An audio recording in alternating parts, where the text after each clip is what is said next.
right now on Chronicle in High Definition. We're traveling the state to find art at its source. So many studios, you'll want to segue. Here's where to stop, shop, and see. We get between, 300 to 600 people on a Saturday. Art colonies, next on Chronicle. Good evening. New England boasts more art colonies than any other region of the country. Finding them, though, takes some doing because today's art colonies bear really no resemblance to those seaside cottage communities of yesteryear. The modern-day art colony hides in plain sight. Up next, high-energy weekends. When we do First Saturday Open Studios, the building vibrates.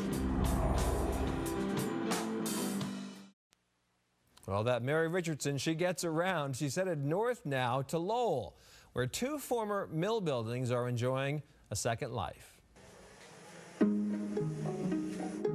The city of Lowell's motto is, "Art is the handmaid of human good." For the motto's living proof, look no farther than Western Avenue Studios. This six-story building once hummed with manufacturing. Today it is humming with the work of painters, jewelry makers, sculptors, and photographers. Good. Excellent. It's incredible. I mean, just walk around. I mean, the art on the walls, the way people have decorated their studios. Everyone's space is completely unique, and it's just very inspiring. It was in 2004 that Connecticut developers acquired this building, agreeing to set aside a portion of space for artists. Who knew then that a small trickle would widen into a movement? Today, Western Avenue Studios is a working hub for more than 250 artists. We're looking for the passion. Do you love what you're doing? Do you want to become part of a community that loves it just as much as you do? That's what we look for.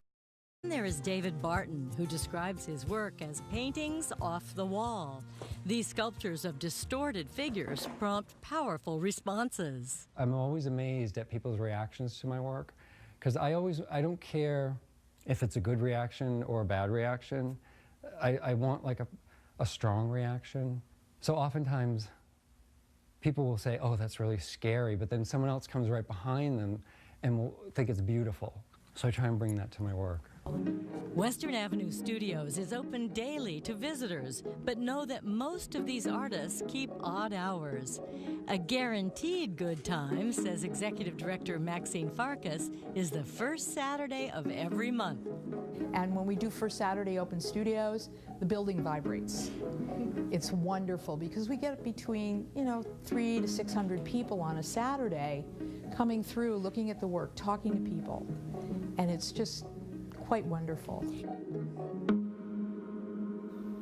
In just 4.5 years, Western Avenue Studios has grown from just a handful of artists really to more than 250 now, many of them internationally and nationally known as well.